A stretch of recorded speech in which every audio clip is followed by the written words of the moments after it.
ഷൈനിയെയും മക്കളെയും കൊന്ന ആ കാലമാടന് ജാമ്യമില്ല.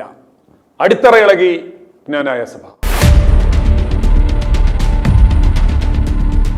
ഷൈനിയെയും ആ രണ്ട് പെൺകുഞ്ഞുങ്ങളെയും മരണത്തിലേക്ക് തള്ളിവിട്ട ആ മനുഷ്യമൃഗത്തിന്റെ ജാമ്യാപേക്ഷ ഏറ്റുമാനൂർ കോടതി തള്ളി.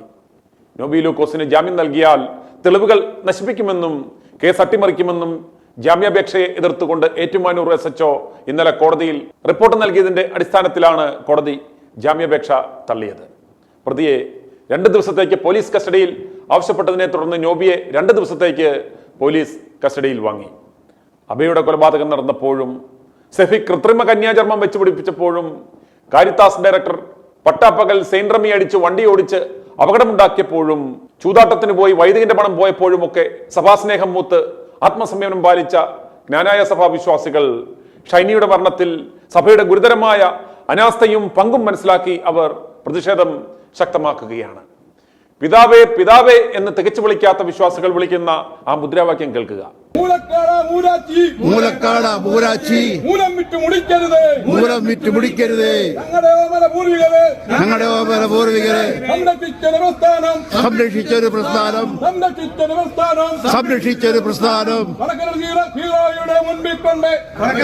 ഹീറോയുടെ മുമ്പിൽ കൊണ്ട്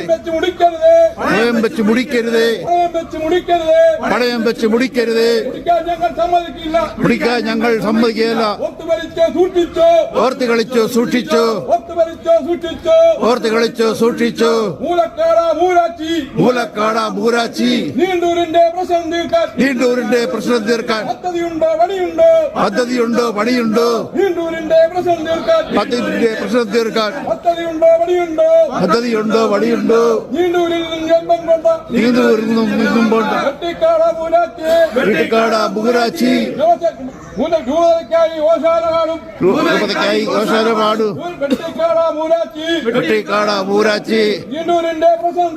നീണ്ടൂരിന്റെ പ്രശ്നം തീർക്കാൻ പദ്ധതിയുണ്ടോ പണിയുണ്ടോ. മുദ്രാവാക്യം മാത്രമല്ല, നല്ല ചൂടൻ പ്രസംഗവും അവർ നടത്തി. നമ്മള് ഈ ഇടവകയ്ക്കോ ഇവിടുത്തെ ആരാധനാക്രമങ്ങൾക്കോ ഇവിടുത്തെ വൈദികർക്കോ ആർക്കും എതിരല്ല. നമ്മളിതിന് പൂർണ്ണ സപ്പോർട്ടാണ്. പക്ഷെ നമ്മൾ പ്രതിഷേധിക്കുന്നത് ഇവരുടെ ഗുണ്ടായസത്തിനെതിരെയാണ്. എന്റെ ഒരു നിഗമനം ശരിയാണെങ്കിൽ 75 to 80,000 crore ആസ്തി ഇന്ന് കോട്ടയം രൂപതയ്ക്കുണ്ട്. ഇതൊന്നും ഒരു വൈദികന്റെയോ ഒരു പിതാവിന്റെയോ വീട്ടിൽ നിന്ന് കൊണ്ടുവന്ന മുതലല്ല. നമ്മുടെ ഈ ക്നാനായ സമുദായം 1-2 ലക്ഷം ഈ ക്നാനായ സമുദായം നേർച്ചയിട്ട പൈസയാണ്. നമ്മൾ സംഭാവന കൊടുത്ത പൈസയാണ്.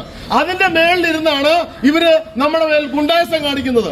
ഇവരെ കോടിക്കണക്കിന് രൂപ പാർട്ടിക്കാർക്ക് കൊടുത്ത സ്വാധീനം ചെലുത്തിക്ക് നമ്മളെ ഒതുക്കാൻ വേണ്ടിയാണ്. നമ്മുടെ കാശ് മേടിച്ചിട്ട് നമ്മളെ ഒതുക്കുന്ന ഒരു ചിന്താഗതിയാണ് അവർക്കുള്ളത്. അതിനെതിരെയാണ് നമ്മൾ പ്രതിഷേധിക്കേണ്ടത്.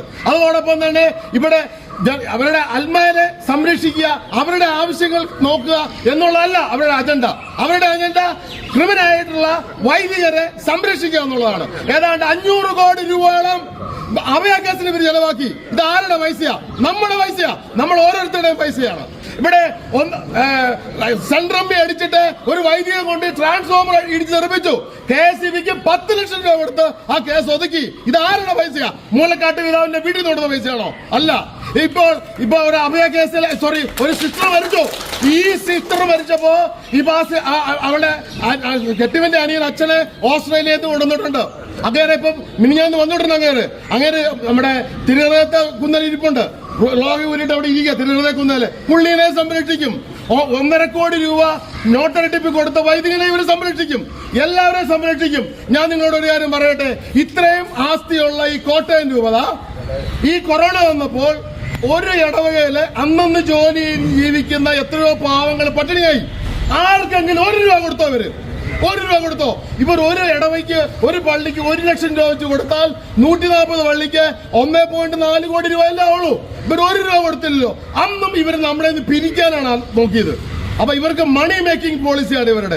അതോടെ അതിന്റെ ഭാഗമായിട്ട് അത് ക്വസ്റ്റ്യൻ ചെയ്തപ്പോൾ അതിന്റെ ഭാഗമായിട്ടാണ് ഒരു ഗുണ്ടയെ പോലെ പുതുപ്പറമ്പിൽ അച്ഛനെ വിട്ടിരിക്കുന്നത്.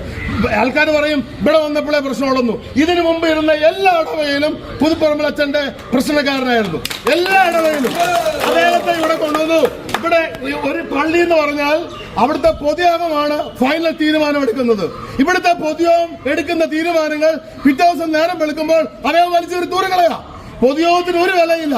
പിന്നെ ആർക്കാ പറയാ?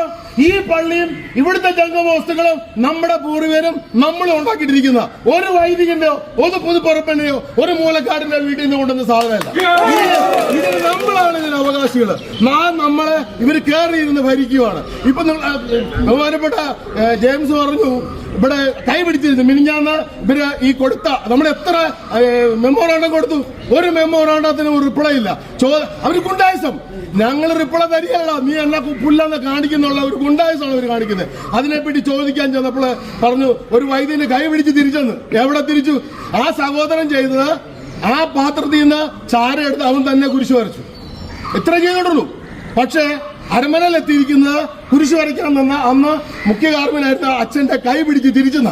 ഇതാണ് ഇന്ന് അൽമായരൊക്കെ കൂടുതൽ കള്ളത്തരം പറയുന്ന ആൾക്കാരായി വൈദികര് മാറിയിരിക്കുകയാണ്, ക്രിമിനലായി മാറിയിരിക്കുകയാണ്. നമുക്കിവരെ താങ്ങേണ്ട ആവശ്യമില്ല. എല്ലായിടത്തും പ്രശ്നങ്ങളുണ്ടാവും. കുടുംബത്തിൽ പ്രശ്നം ഉണ്ടാവും, കമ്പനി വഴി പ്രശ്നം ഉണ്ടാവും, എല്ലായിടത്തും പ്രശ്നം ഉണ്ടാവും. പക്ഷേ ഒരു മേശയ്ക്ക് ചുറ്റും വരുന്ന ഈ പ്രശ്നങ്ങൾ പറഞ്ഞു നിൽക്കുന്നതിന് പകരം ഇവിടെ പ്രലോഭനങ്ങൾ ഉണ്ടാക്കാനാണ് ഇവർ നോക്കുന്നത്. ഇവിടെ പ്രശ്നങ്ങൾ ഉണ്ടാക്കാനാണ് തീരുമാനിക്കുന്നത്. ഇത് നമ്മൾ വീണ് പോകരുത്. ഇവിടെ കണക്കുണ്ടോ? ഇവിടെ ചെക്ക് ബുക്ക്, പാസ്ബുക്ക് ഇതൊക്കെ അയാൾ ഒളിപ്പിച്ചു വെച്ചിരിക്കുക. അവിടെ ചെന്ന് അയാളോട് അടി ഉണ്ടാക്കിയിട്ടാണ് ഇപ്പം അത് ട്രസ്റ്റിയുടെ കൊടുത്തിരിക്കുന്നത്. അത് ട്രസ്റ്റിയുടെ കയ്യിലിരിക്കേണ്ട സാധനം. അത് പള്ളി പോലും ഇല്ല, പള്ളിക്ക് പുറത്തു കൊണ്ട് വെച്ചിരിക്കുകയായിരുന്നു. അവിടെ അടുപ്പിച്ചോണ്ട് വന്ന് ട്രസ്റ്റിയുടെ കൊടുത്തത്. ഇവിടെ സ്കൂളിന്റെ സൈഡിൽ ഷെഡ് പണിതു, ഒരു കണക്കുമില്ല, പുസ്തകമില്ല. അതിന് പേരിൽ എവിടെയല്ല അയാൾ പൈസ പിരിച്ചിട്ടുണ്ട്. അതിന് കടക്കി വയ്ക്കും, ബാക്കി ഉത്തരവില്ല. ഒരു മനുഷ്യൻ അറിയാതെ അയാളുടെ ശമ്പളം ഓട്ടോ ട്രാൻസ്ഫർ ആക്കി. ഒരിടവില്ലാത്ത കേസാ. അതായത് 30-ാം തീയതി അയാൾ ഇവിടെ ഉണ്ടേലും ഇല്ലേലും അയാളുടെ ശമ്പളം അയാളുടെ ബാങ്കിലേക്ക് പോകും. ഓട്ടോ അത് ഇടപെട്ട് അത് നമ്മൾ സ്റ്റോപ്പ് ചെയ്യിപ്പിച്ചു. ഇതുപോലെ എന്തെല്ലാം പ്രശ്നങ്ങൾ ഈ ഇടവകയിലുള്ള ജനങ്ങളെ കൂട്ടിയടിപ്പിച്ച് ഇവിടെ ഈ ചൈത്താൻ പോയിട്ട് കൂട്ടിയിടിപ്പിച്ച് രക്തം കുടിക്കാതിരിക്കുന്ന ചെന്നായ പോലുള്ളതാണ് ഇവിടുത്തെ വികാരി. അതുകൊണ്ട് ഇത് നമ്മൾ വീഴരുത്. നമ്മൾ ഒറ്റക്കെട്ടായിട്ട് നിൽക്കണം. നമ്മുടെ ഇടവകയാണ്, നമ്മുടെ പള്ളിയാണ്, നമ്മുടെ മുതലാണ്, നമ്മുടെ പൂർവികരുണ്ടാക്കിയതാണ്. നമ്മളെന്നും ഒറ്റക്കെട്ടായിട്ട് പോകണം. ഇങ്ങനെയുള്ള ക്രിമിനലുകളുടെ അഭ്യാസം ഇവിടെ നടക്കാൻ അനുവദിക്കരുത് എന്ന് പറഞ്ഞുകൊണ്ട് നിർത്തുന്നു. നന്ദി, നമസ്കാരം. ഒരു കാര്യം കൂടെ പറയാൻ വേണ്ടി ഞാൻ ആഗ്രഹിക്കുകയാണ്. ഇന്ന് രാവിലെ നമ്മളിവിടെ കഴിഞ്ഞ ദിവസം നമ്മൾ 2 ബോർഡുകൾ വെച്ചിരുന്നു. ഈ ജനാധിപത്യ രാജ്യത്തെ ഈ ഭാരതത്തിലാണ് നമ്മൾ ജീവിക്കുക. നമുക്ക് പ്രതിഷേധിക്കാനുള്ള അവകാശമുണ്ട്, അധികാരമുണ്ട്, നമുക്കുള്ള സ്വാതന്ത്ര്യമുണ്ട്. നമ്മുടെ പ്രതിഷേധങ്ങൾ നമുക്ക് പ്രകടിപ്പിക്കാതെ കൊണ്ട് നമുക്ക് മൂടി വെച്ച് ഒത്തിരി മുന്നോട്ട് പോകാൻ സാധിക്കുകയില്ല. നമ്മളിവിടെ നമ്മുടെ പ്രശ്നങ്ങൾ, നമ്മുടെ പ്രതിഷേധങ്ങൾ നമ്മൾ 2 ബോർഡ് വെച്ചു. ഇന്ന് രാവിലെ ഒരു സഹോദരൻ, നമ്മുടെ ഇടയിൽപ്പെട്ട ഒരു സഹോദരൻ അത് ഒന്ന് മണ്ണെണ്ണ ഒഴിച്ച് അത് തീ എത്തിക്കാൻ ശ്രമമുണ്ടതായിട്ട് ഞാൻ മനസ്സിലാക്കിയിട്ടുണ്ട്. അപ്പം ഞാൻ പറഞ്ഞു വരുന്നതല്ല, നമ്മൾ സമാധാനപരമായിട്ടാണ് നമ്മൾ യോഗം നടത്തുന്നത്.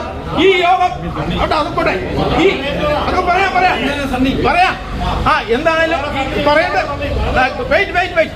ഈ നമ്മളെ പ്രകോപിപ്പിക്കാനുള്ള പല ശ്രമങ്ങളും ഉണ്ടാകും എന്നാണ് ഞാൻ പറഞ്ഞത്. അത് നമ്മൾ വിടരുത്. കാരണം ഇവിടെ ഒരു പ്രകോപനം സൃഷ്ടിക്കുക എന്നുള്ളത് സമാധാനം ആഗ്രഹിക്കാത്ത ഇവിടുത്തെ ചില വ്യക്തികളുടെ താല്പര്യമാണ്. അതുകൊണ്ട് നമ്മളത്തരം പ്രലോഭനങ്ങളിൽ വീഴാൻ പാടില്ല. നമ്മൾ പക്വതയോടുകൂടി പ്രതികരിക്കണം. അത് മാത്രമാണ് എനിക്ക് അവസരം. കാരണം നമ്മുടെ ലക്ഷ്യം സമാധാനമാണ്. അല്ലാണ്ട് ഒരു പ്രശ്നം ഉണ്ടാക്കുക അല്ലെങ്കിൽ ഇവിടെ അസമാധാനം സൃഷ്ടിക്കുക എന്നുള്ളത് നമ്മുടെ ലക്ഷ്യമല്ല. അപ്പൊ ഈ യാഥാർത്ഥ്യം കൂടെ ഞാൻ പറഞ്ഞ ഈ അവസരം തന്ന നിങ്ങൾക്ക് എല്ലാവർക്കും എന്നെ ശ്രമിച്ച ഞാനൊരു പ്രാസംഗികനല്ല എങ്കിലും ഇത്രയും പറഞ്ഞൊപ്പിക്കാൻ എനിക്ക് സാധിച്ചു. അതിന് നിങ്ങൾക്ക് എല്ലാവർക്കും എന്നെ ശ്രമിച്ച നിങ്ങൾക്ക് എല്ലാവർക്കും എൻ്റെ ഹൃദയത്തിന്റെ ഭാഷയിൽ നന്ദി പറഞ്ഞുകൊണ്ട് നിർത്തട്ടെ. ഇനി ജ്ഞാനായ വിശ്വാസികളുടെ പ്രതികരണങ്ങളിലേക്ക്. ഞാൻ ടി.ഒ. ജോസഫ്, പ്രസിഡന്റ് ജ്ഞാനായ കത്തോലിക്ക നവീകരണ സമിതി. കോട്ടയം രൂപതയിലെ ഒരു അംഗമായ ഷൈനിയും മക്കളും കോട്ടയം രൂപതയിലെ തന്നെ അംഗമായ ഭർത്താവിൻ്റെ മാതാപിതാക്കളുടെയും അതേ രൂപതയിലെ തന്നെ പുരോഹിതനായ സഹോദരൻ്റെയും പീഡനമേറ്റും സ്വന്തം മാതാപിതാക്കളുടെയും സഹോദരന്മാരുടെയും സംരക്ഷണം ലഭിക്കാതെയും ജ്ഞാനായ തനിമയിലും ഒരുമയിലും തന്നെ പരസ്പരം കെട്ടിപ്പിടിച്ച് കണ്ണടച്ചിരുന്ന് ട്രെയിന് മുമ്പിൽ ആത്മഹത്യ ചെയ്യപ്പെട്ട സംഭവത്തിൻ്റെ മുൻപിൽ മനുഷ്യത്വമുള്ള സകല ജനങ്ങളുടെയും കണ്ണീരിനോടൊപ്പം തലകുനിച്ച് നാണം കെട്ട് കണ്ണീർ തുടച്ച് ജ്ഞാനായ കത്തോലിക്ക നവീകരണ സമിതി പ്രണാമം അർപ്പിക്കുന്നു. പ്രിയപ്പെട്ടവരെ, ഷൈനയുടെയും മക്കളുടെയും ആത്മഹത്യ കോട്ടയം രൂപതയെയും ജ്ഞാനായക്കാരെയും ഒരു സ്വയം തിരുത്തലിന് പ്രേരിപ്പിക്കുന്നതാണ്. ഞങ്ങൾ സുറിയാനിക്കാർ ഞങ്ങൾ ക്നാനായക്കാർ, ഞങ്ങൾ ഒരുമയിലും തനിമയിലും ജീവിക്കുന്ന ക്നായിത്തുമ്പൻ്റെ പിന്തുടർച്ചക്കാർ, ഞങ്ങൾ ശുദ്ധരക്തം സംരക്ഷിക്കുന്നവർ, നിർബന്ധമായും സ്വവംശ വിവാഹനിഷ്ഠ പാലിക്കുന്ന ആളുകൾ, ഞങ്ങൾ മറ്റ് സമുദായത്തിൽ നിന്നും, അതും ക്രിസ്ത്യാനി ആയാൽ പോലും വിവാഹം കഴിക്കുന്നവരെ രൂപതയിൽ നിന്നും പുറത്താക്കുന്നവർ, ഞങ്ങൾക്കെതിരായി നാവെടുത്ത് പറയുന്നവരുടെ നാവറുത്ത് കളയുന്നവർ എന്നൊക്കെ നിത്യേന സമൂഹ മാധ്യമങ്ങളിൽ പ്രഘോഷിക്കുന്നവരാണ് കോട്ടയം രൂപതയിലെ ജനങ്ങൾ. ഇളയ ജനങ്ങളെ നിത്യേന ഈ മുദ്രാവാക്യങ്ങൾ പഠിപ്പിക്കുന്ന പുരോഹിതന്മാരും പുരോഹിത ശ്രേഷ്ഠന്മാരുമാണ് ഈ രൂപതയിലുള്ളത്. സ്വവംശ വിവാഹ നിഷ്ഠയിലൂടെ പുറത്താക്കപ്പെട്ടവരും പുറത്താക്കപ്പെട്ടുകൊണ്ടിരിക്കുന്നവരുമായ ഈ രൂപതയിലെ 1 ലക്ഷത്തോളം വരുന്ന കുടുംബങ്ങളിലെ ജനങ്ങൾ മരിക്കുന്നതിന് തുല്യം ജീവിക്കുന്നവരാണ്. മറ്റ് സമുദായത്തിൽ നിന്നും അവർ കത്തോലിക്കരായാൽ പോലും വിവാഹം ചെയ്തു കൊണ്ടുവരുന്ന പെൺകുട്ടികളും മക്കളും ഷൈനിയും മക്കളും അനുഭവിച്ചതിനേക്കാൾ കൂടുതൽ കോട്ടയം രൂപതയിലെ കുടുംബങ്ങളിൽ നിന്നും പീഡനം അനുഭവിക്കുന്നവരാണ്. അവരെ കുടുംബങ്ങളിൽ, അവരുടെ കുടുംബ കൂട്ടായ്മകളിൽ നിന്നും ഒറ്റപ്പെടുത്തുന്നു. അവരുടെ പുരോഹിതർ വീട് സന്ദർശിക്കുമ്പോൾ ഈ പെൺകുട്ടികളെ പരിചയപ്പെടുത്തുന്നത് അങ്ങനെ പറ്റിപ്പോയച്ചു എന്ന് പറഞ്ഞാൽ കുടുംബത്തിലെ ആഘോഷങ്ങളിൽ, അവരുടെ കൂട്ടായ്മകളിൽ ഇവൾ നമ്മുടേതല്ല കേട്ടോ എന്ന് പറഞ്ഞാണ് ബന്ധുക്കളെ പരിചയപ്പെടുത്തുന്നത്. വിവാഹ സമയങ്ങളിൽ പിതൃ സഹോദരിമാർക്കും കിട്ടേണ്ട അവകാശങ്ങൾ സമുദായം മാറി വിവാഹം കഴിക്കുന്നവർക്ക് ലഭിക്കുന്നില്ല. അതായത് ബന്ധുക്കളും സമൂഹവും ഒന്നിച്ചു കൂടുന്നിടത്ത് ഇവർ അപമാനിക്കപ്പെടുന്നു. ഒരേ കുടുംബത്തിൽ നിന്നും സമുദായം മാറി വിവാഹം ചെയ്തവരും കുട്ടികളും മറ്റുള്ളവരും രണ്ടായി പിരിഞ്ഞ് പ്രാർത്ഥനകൾക്കായി 2 പള്ളികളിൽ പോകുന്നു. അതായത് ക്രൂരമായ വിഭാഗീയത ഈ കുടുംബങ്ങളിൽ, കോട്ടയം രൂപതയുടെ കുടുംബങ്ങളിൽ വളർന്നുകൊണ്ടിരിക്കുന്നു.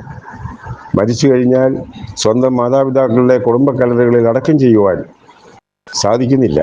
ദത്തെടുക്കുന്ന മക്കളെ സ്വന്തം ഇളവക പള്ളിയിൽ ചേർക്കുന്നില്ല. സമുദായം മാറി വിവാഹം ചെയ്യുന്നവരുടെ വിവാഹ കൂദാശയും അതോടനുബന്ധിച്ചുള്ള ആഘോഷ പരിപാടികളും സ്വന്തക്കാരും ബന്ധുക്കളും കൂട്ടുകാരും അയൽക്കാരും ഒക്കെയുള്ള സ്വന്തം ഇടവക പള്ളിയിൽ നടത്തുന്നില്ല. കൊട്ടോടി ജസ്റ്റിൻ്റെ വിവാഹം സ്വന്തം ഇടവക പള്ളിയിൽ നടത്തുകയോ അടുത്തുള്ള തലശ്ശേരി രൂപതയിലെ പള്ളിയിൽ നടത്താനുള്ള കുറി കൊടുക്കുകയോ ചെയ്യാത്തതിൻ്റെ പേരിൽ കോട്ടയം അതിരൂപതയ്ക്കെതിരെ കോട്ടലക്ഷ്യ കേസ് നടന്നുകൊണ്ടിരിക്കുകയാണ്. പ്രായമാകാത്ത മക്കൾ 2 പള്ളികളിൽ ഇടവക്കാരായി വരുന്ന സന്ദർഭങ്ങളും കോട്ടയം രൂപതയിലെ കുടുംബങ്ങളിൽ കാണുന്നുണ്ട്. ധാരാളം യുവാക്കൾ സ്വന്തം സമുദായത്തിൽ നിന്നും ജീവിത പങ്കാളിയെ ലഭിക്കാതെയും മറ്റു സമുദായത്തിൽ നിന്ന് വിവാഹം കഴിച്ചാൽ പുറത്താക്കപ്പെടുമെന്നുള്ള ഭയത്താലും ധാരാളം യുവാക്കൾ വിവാഹം കഴിക്കാതെ കോട്ടയം രൂപതയിൽ നിലകൊള്ളുന്നു.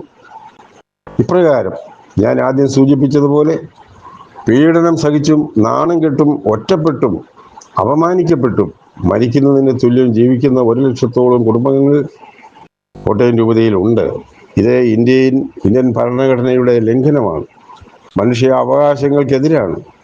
യേശുവിൻ്റെ തിരുവചനങ്ങൾക്ക് ഘടകവിരുദ്ധമാണ്. കത്തോലിക്ക സഭയുടെ കാനൂൻ നിയമങ്ങൾക്കെതിരാണ്.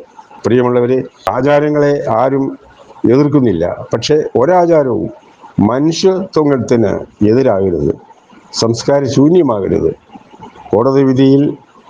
കോടതി വിധികൾ അനുസരിക്കണം. ദൈവത്തിനുള്ളത് ദൈവത്തിനും സീസറിനുള്ളത് സീസറിനും എന്ന യേശുവിൻ്റെ തിരുവചനങ്ങൾ പാലിക്കപ്പെടണം. കോട്ടയം രൂപതാ മെത്രാൻ ക്നാനായക്കാരുടെ നേതാവല്ലെന്നും അദ്ദേഹം മാർപ്പാപ്പ നിയമിച്ച കോട്ടയം രൂപതയുടെ വികാരിയാണെന്നും കോടതിയിൽ തെളിയിച്ചിട്ടുണ്ട്. കോട്ടയം രൂപത ക്നാനായക്കാർക്ക് മാത്രമാണെന്ന് കൽപ്പനയിൽ പറഞ്ഞിട്ടില്ല. എല്ലാ രൂപതകളും മാമോദിസ മുങ്ങിയ എല്ലാവർക്കും വേണ്ടിയിട്ടുള്ളതാണ്.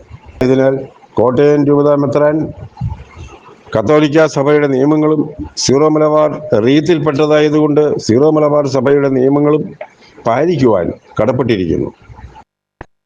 സത്യത്തിനെതിരായി കോടതിയിൽ അപ്പീലുകൾ കൊടുത്ത് അനാവശ്യമായി കോടികൾ പാഴാക്കുന്നത് അനീതിയാണ്. ആയതിനാൽ കോട്ടയം രൂപതയുടെ മെത്രാപ്പോലീത്ത ധൈര്യപൂർവ്വം മാർപ്പാപ്പായ്ക്ക് വിധേയമായി കോടതി വിധി അനുസരിച്ച് സ്വവംശ വിവാഹ നിഷ്ഠ നിർബന്ധമാക്കാതെ രൂപതയിൽ നീതി നടപ്പാക്കി ജനങ്ങൾക്ക് സമാധാനവും സംരക്ഷണവും നൽകണമെന്ന് വിനീതമായി അഭ്യർത്ഥിക്കുന്നു. ഷൈനിയുടെ വേർപാട് കഴിഞ്ഞ പാടെ ഇപ്പൊ കെട്ടടങ്ങിയപ്പോഴത്തേക്കും ന്യായീകരണ തൊഴിലാളികളൊക്കെ പുറത്തിറങ്ങിയിട്ടുണ്ട്. പറഞ്ഞു വരുന്നത് ഇതാണ്: അവളുടെ അപ്പൻ അവളുടെ മരണം കഴിഞ്ഞപ്പോ ചിരിച്ചു, അല്ല അവളുടെ ആങ്ങളമാര് വന്ന് ശവസംസ്കാരം കഴിഞ്ഞ് നേരെ അമേരിക്കയിൽ തിരിച്ചുപോയി. അവരൊന്നും നിന്നില്ല, പോലീസ് കംപ്ലൈന്റ് കൊടുത്തിട്ടില്ല. ഇതിനെപ്പറ്റിയൊക്കെ ചിന്തിക്കുകയാണെങ്കിൽ അയാൾ നല്ലവനാവട്ടോ, നല്ല രീതിയിൽ സാമൂഹ്യ സേവനമൊക്കെ ചെയ്യുന്നുണ്ട്. അയാൾ കൊള്ളാം, ആളൊക്കെ കൊള്ളാം. പക്ഷെ ആളൊരു തണ്ടനാവട്ടോ. ഈ ആളൊരു തണ്ടനാന്ന് പറയുമ്പം ഉള്ള വില മുഴുവൻ പോയി. പിന്നെ കാരണം എന്താന്ന് ചോദിച്ചാൽ സമൂഹത്തിന് എപ്പോഴും ഒരു ജുഗുപ്സയാണ് നേരെ നിന്ന് കാര്യം പറയുന്നവനോട്. അതേപോലെ തന്നെയാണ് ഈ സംഭവം. ഇപ്പം ഇവള് അരോഗ ദൃഢഗാത്രയാണ്, ജോലി ചെയ്യാൻ കഴിവുള്ള വിദ്യാസമ്പന്നയാണ്. BSc നഴ്സിംഗ് 10-20 കൊല്ലം മുമ്പ്, 13 അങ്ങാണ്ട് കൊല്ലം മുമ്പേ BSc നഴ്സിംഗ് കഴിഞ്ഞവളാണ്. 2 കുഞ്ഞുങ്ങളും വളരെ നല്ല സൗന്ദര്യവതികൾ. അപ്പോൾ അവരെയൊക്കെ കാണുമ്പം പലർക്കും പല ആഗ്രഹങ്ങളൊക്കെ തോന്നും. ഇത് കൊത്തിപ്പറിക്കുന്ന സമൂഹമാണ്. ഈ ഒരു കാര്യവും ഇല്ലാത്ത, ഒരു തരത്തിലും ഒരു രക്തത്തിൽ ഒരു തെറ്റും ചെയ്യാത്ത യേശുവിനെ കൊന്നവരായി സമൂഹം. അവനെ വിചാരണ ചെയ്യാൻ അങ്ങോട്ടും ഇങ്ങോട്ടും എല്ലാം കൊണ്ടുപോയതിന്റെ കഥ, അതായത് യഥാർത്ഥ സംഭവം ഈ ഗാഗുൽത്തായിൽ നടന്ന ആ കുരിശുമരണത്തിന് മുമ്പ് നടന്ന വിചാരണകളും എല്ലാം കൂടെ ആകെ 1.5 കിലോമീറ്റർ ചുറ്റളവില് നടന്ന കാര്യങ്ങള് സന്തോഷ് ജോർജ് കുളങ്ങര പോയി കണ്ടിട്ട് ആ സ്ഥലങ്ങളുടെ ഭൂപടം എല്ലാം വെച്ച് നോക്കി കൃത്യമായിട്ട് മനസ്സിലാക്കിയിട്ട് പറയുന്നുണ്ട്. അല്ലാതെ ഇവര് ഈ ദുഃഖവെള്ളിയാഴ്ച പ്രസംഗിക്കുന്ന അത് മാത്രമല്ല, അതിൽ പുരോഹിതരായിരുന്നു എല്ലാം ചെയ്തത്. അന്നാസ് എന്ന പുരോഹിത പ്രമുഖൻ, കയ്യഫാസ് എന്ന സൂപ്പർ പുരോഹിതൻ, ഇവരെല്ലാം കൂടിയായി ചെയ്ത്. ഞാനിപ്പോ പുരോഹിതരെ പറ്റി പറയുമ്പോഴും എത്രയോ നല്ല സീനിയർ അച്ഛന്മാരുണ്ട്, എത്ര കാലമായിട്ട് നന്മ ചെയ്യുന്നവർ. പേരുകൾ ഞാൻ എന്തിനാ പറയുന്നത്? അത് അവരുടെ പേരുകൾ എടുത്തു പറഞ്ഞു കഴിഞ്ഞാൽ മെത്രാൻ അവരെ നോട്ടപ്പുള്ളിയാക്കും. അപ്പം നല്ല മനുഷ്യർ ഈ പുരോഹിത വർഗത്തിൽ ഇഷ്ടം പോലെ ഉണ്ട്. പക്ഷെ ഇപ്പൊ അടുത്ത കാലത്ത് എന്നാന്ന് ചോദിച്ചാൽ ഗുണ്ടാസം ഇറങ്ങിയിരിക്കുമല്ലേ. യുവന്മാർക്കെല്ലാം പൈസ ഉണ്ടാക്കണം, എല്ലാത്തിൻ്റെയും തലപ്പത്ത് കയറണം, ഡയറക്ടേഴ്സ് ആകണം. ഇപ്പൊ അതിന്റെ ഇടക്കൊമ്പന്മാരുണ്ട്. ഇപ്പൊ ഒരുത്തനുണ്ട് ഇവിടെ, അരീച്ചിറ എന്ന് പറയുന്ന അവനെ രാജപുരത്തെ ആൾക്കാരെ വിളിക്കുന്ന അരിക്കൊമ്പൻ എന്നാ. കാരണം അവന് ശേഷിയുണ്ട് ആരെയും ചവിട്ടി നിർത്താൻ, അവൻ ചവിട്ടിത്താത്താൻ കേൾപ്പുള്ളവൻ. അപ്പോ അവൻ പ്രസംഗം പറയാനും പ്രസംഗം പറഞ്ഞ ആൾക്കാരെ ഇരുത്താനും. ഇപ്പം ഈ ഷൈനിയെ പറ്റിയോ ആ കുടുംബത്തെ പറ്റിയോ അവൻ പറഞ്ഞതിനാ പിശാചുണ്ടെന്നുള്ളതാണ്. എടോ, ഈ പിശാചും പരിശുദ്ധാത്മാവും പറഞ്ഞാലേ നിങ്ങൾക്ക് മുമ്പോട്ട് പോകാൻ പറ്റുള്ളൂ. അതായത് ശക്തികൾ രണ്ടുണ്ട്, ദൈവിക ശക്തിയും പൈശാചിക ശക്തിയും. ഒരു കുന്തോ ഇല്ല ഇവിടെ, ചുമ്മാ കള്ളത്തരം പറയുന്നത്. ഈ സമൂഹത്തിൽ, ഈ പ്രപഞ്ചത്തില് നിങ്ങൾ ഉണ്ടാക്കുന്ന ആ ഒരു ദുഷ്കർമ്മങ്ങളും അകൃത്യങ്ങളും മാത്രമേ ഇവിടെ ഉള്ളൂ.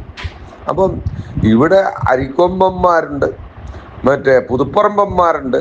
അപ്പം നിങ്ങൾക്ക് പലരെയും ആക്രമിക്കണം, നിങ്ങൾ ചോര കുടിക്കണം. നിങ്ങൾക്ക് ആ ചോര കുടിക്കേണ്ട നിങ്ങൾക്ക് അത് പറയാതെ രക്ഷയില്ല. അപ്പോൾ ഷൈനിയെ എപ്പോൾ ആക്രമിക്കാൻ പറ്റുമോ നിങ്ങൾ ആക്രമിച്ചോ. കാരണം ഒരു കാര്യം നിങ്ങൾ ചിന്തിച്ചോ മക്കളെ, ആ മനുഷ്യത്തി, ആ പുണ്യവതിയായ മനുഷ്യത്തി, അങ്ങനെ തന്നെ പറയണം. കാരണം ഒരു ജോലിക്ക് വേണ്ടി സമൂഹത്തിൽ കെഞ്ചി, നിങ്ങളുടെ അടുത്ത് കാരിത്താസിലൊന്ന് കെഞ്ചി, നിങ്ങൾ കൊടുത്തില്ല. അവര് കിട്ടാവുന്ന ചെറിയ ജോലികൾ ചെയ്ത് അവരുടെ കുഞ്ഞുങ്ങളെ പോറ്റുമായിരുന്നു. അവർക്ക് വേണമെങ്കിൽ നിങ്ങൾ ആഗ്രഹിക്കുന്ന പലതും ചെയ്ത് തന്ന് പൈസ ഉണ്ടാക്കാമായിരുന്നു. നിങ്ങൾ കടിച്ചു കീറാൻ നിൽക്കുന്ന ആൾക്കാർക്ക് അവളെ വേണമായിരുന്നു. അവള് പക്ഷെ നിങ്ങൾക്കൊന്നും വഴങ്ങി കൊടുക്കില്ല. കാരണം അവൾക്ക് ജ്ഞാനായ രക്തമാണ്, അവളെ കണ്ടറിയാമല്ലോ. അപ്പോ അവളോടൊക്കെ നിങ്ങൾക്ക് ഇനിയും പാതകങ്ങൾ ചെയ്യാം. അവള് നിങ്ങൾക്ക് വേണ്ടി ഒരു കുരിശുമരണം തന്നെയാണ് ഇപ്പൊ ചെയ്തത്, അവളും മക്കളും. എന്നിട്ടും നിങ്ങൾക്ക് വേണമെങ്കിൽ അവളെ ക്രൂശിക്കാം. പിന്നെ ഈ വേറൊരു കാര്യമുണ്ട് കേട്ടോ, ഇവിടെ കാഞ്ഞങ്ങാടും മലബാറിലും ഒക്കെ കുറെ KCWക്കാരുണ്ട്. നിങ്ങള് കുറി നടത്തിയും നിങ്ങള് പൈസ ഉണ്ടാക്കിയും നിങ്ങള് ടൂറ് പോയും നിങ്ങൾ സമൂഹത്തിൽ നിങ്ങൾക്ക് ഞാനൊരിക്കലും ഒരു അച്ഛനെ തെറി പറഞ്ഞപ്പോ നിങ്ങൾക്ക് ഹാലിളകിയായിരുന്നല്ലോ. നിങ്ങളുടെ തന്നെ പാർട്ട് ആൻഡ് പാഴ്സൽ ആയിട്ടുള്ള ഷൈനി ആ കുഞ്ഞുങ്ങളെ കൊണ്ട് വിറങ്ങലിച്ച് ആ ട്രെയിനിന് മുമ്പിൽ നിന്നപ്പോ നിങ്ങളുടെ ആ ഒരു ധാർമ്മിക രോഷം എവിടെ പോയി എന്ന് എനിക്ക് ചോദിക്കാനുണ്ട്.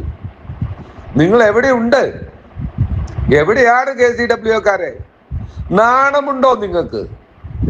നിങ്ങളൊന്ന് പുറത്തിറങ്ങ്, നിങ്ങൾ ഒരു വാക്കെങ്കിലും സംസാരിക്ക്.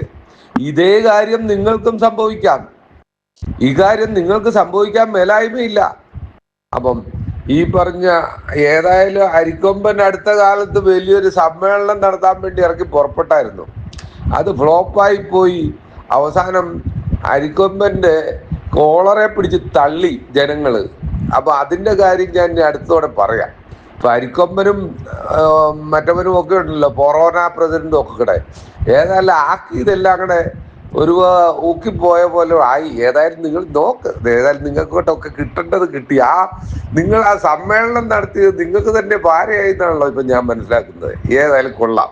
മൂലക്കാട് മെത്രാൻ മോനെ, എന്റെ വിശ്വാസങ്ങൾ എന്നെ പഞ്ഞിക്കിടുന്നേ എന്ന് താൻ ഇനി ആർക്ക് പരാതി കൊടുക്കും? മെനകെട്ട അരമനയുടെ അടിത്തറ ഇളകി തുടങ്ങി. അണ്ടിപ്പരിപ്പും വൈനുമടിച്ച് ചീർത്ത ശരീരങ്ങൾ ഇനി വിയർത്തു തുടങ്ങും. നിങ്ങളുടെ അപ്പനപ്പന്മാരുടെ വിയർപ്പ് കൊണ്ടുണ്ടാക്കിയ മണിമന്ദിരങ്ങളിൽ ഇരുന്ന് വാഴുന്ന ഈ മോന്മാരുടെ മൂലാധാരം ചവിട്ടിക്കലക്കരുത്. നമ്മുടെ കർത്താവ് കലഹത്തിന്റെ കർത്താവല്ല, സഹനത്തിന്റെ കർത്താവാണ് എന്ന് പറഞ്ഞ് നെഞ്ചത്ത് കയറാൻ വന്നാൽ ചെറുതായിട്ട് ഏത് i2i News, an eye for truth. i2i news subscribe ചെയ്തിട്ടില്ലാത്തവർ ഇപ്പോൾ തന്നെ സബ്സ്ക്രൈബ് ചെയ്യുക. നോട്ടിഫിക്കേഷൻ ലഭിക്കുവാൻ ബെൽ ബട്ടണും അമർത്തുക.